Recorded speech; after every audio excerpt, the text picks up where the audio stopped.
Live from Dallas-Fort Worth, this is WFAA News. We seldom bring out the Sam Houston Bible. We do it at inaugurations and other special occasions. And this is a very significant and serious occasion that will be in the history books. Well, with a nod to history and after months of waiting, the impeachment trial of suspended Texas Attorney General Ken Paxton began this morning at 9 a.m. It is going on right now down in Austin. A motion to dismiss the charges, though, fails. I'm here because a lot of people in Texas can't be here, and I'm here for them. Folks from Houston to Denton and across the state line up early at the Texas Capitol, hoping for a seat to watch this historic trial unfold. Welcome to Midday. I'm Kara Sewell. And I'm Mark Istook, and senators now acting as jurors as one of the most powerful men in the state of Texas fights to stay in office.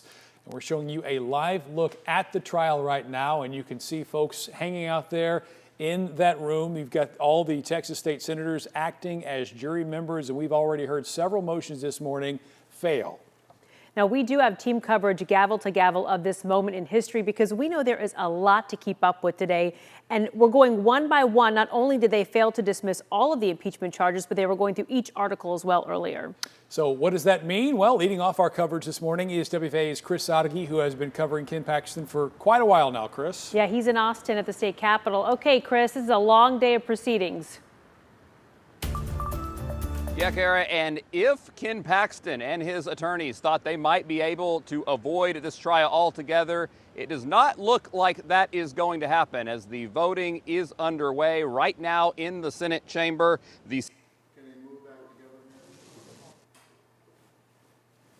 team sought to dismiss some or all of the articles of impeachment. They just needed a majority, but if the first few tallies are any indication, it appears they're going to have to face this trial. The first vote that would have dismissed all the motions was shot down by a count of 24-6, and all the other motions to dismiss since have also failed by similar margins. But they are going to go through the formalities, and barring any surprises, opening statements will take place once they get through them all. There's a lot of interest in how this historic impeachment proceeding will play out. Not only did media from across the state line up early to secure a seat in the chamber, but so did the general public. And from talking to those who lined up, it felt like a mostly pro-Paxton crowd here on day one. We know a group from Collin County GOP was bringing a bus down this morning. I spoke to a man from Denton who woke up at 1 in the morning to drive down in support of Paxton. They are here for day one. We will see how this interest sustains over the course of this trial now that it appears that we are in for the long haul. Mark and Kara.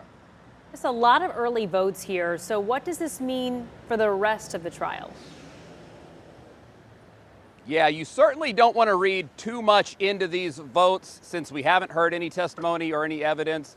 Those first few early votes were by more than the 2/3 that would be needed to remove Paxton from office. However, just within the last few minutes, there was a 20-10 vote. That did not meet the 2/3 threshold. Again, you do not want to read too much into it, but at least at this point in the trial, before any evidence, there have been enough senators show that they're at least willing to vote in Paxton's favor to keep him in office. We will see how that changes over the course of this trial, Kara. Yeah, a lot of analysis going on. All right, Chris, thanks for the perspective and the update.